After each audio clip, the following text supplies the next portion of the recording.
La Banque africaine d'exportation et d'importation Afreximbank envisage d'augmenter ses capitaux propres de plus de 1 milliard de dollars au cours des 5 prochaines années pour renforcer les échanges commerciaux sur le continent. Selon les données de la Banque mondiale, le commerce intra-africain a augmenté au cours de la dernière décennie, s'établissant actuellement à environ 15% du commerce global du continent. Ainsi, la banque ambitionne de doubler les échanges commerciaux entre les pays africains d'ici 2021 à 400 milliards de dollars par an contre 170 milliards de dollars actuellement. Elle devrait de ce fait injecter dans les prochaines années plus de 90 milliards de dollars dans l'industrialisation du continent tout en stimulant aussi bien le commerce intra-africain que les échanges avec le reste du monde dans un contexte où le protectionnisme est en train de retrouver des couleurs.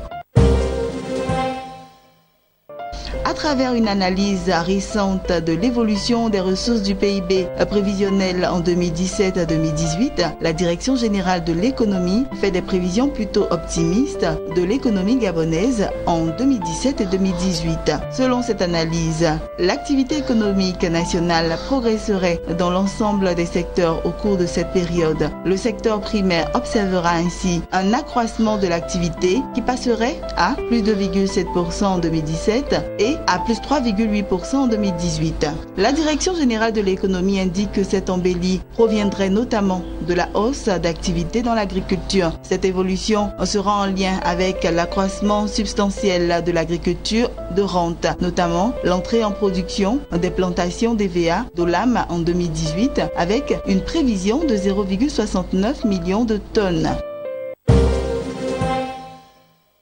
Le Zimbabwe vient d'obtenir l'accès à une ligne de crédit de 600 millions de dollars de la Banque africaine d'exportation et d'importation Afreximbank. Ce nouveau concours financier de l'institution panafricaine devrait permettre à l'ancien grenier de l'Afrique de mieux couvrir ses importations, nourriture, carburant, médicaments affectés par une pénurie de devises. Le déblocage de cette enveloppe devrait venir principalement en appui aux produits d'exportation, notamment l'or, le diamant et d'autres minerais, alors que la fin de l'écoulement du tabac, qui traditionnellement s'accompagne d'une baisse drastique des réserves de change, s'annonce.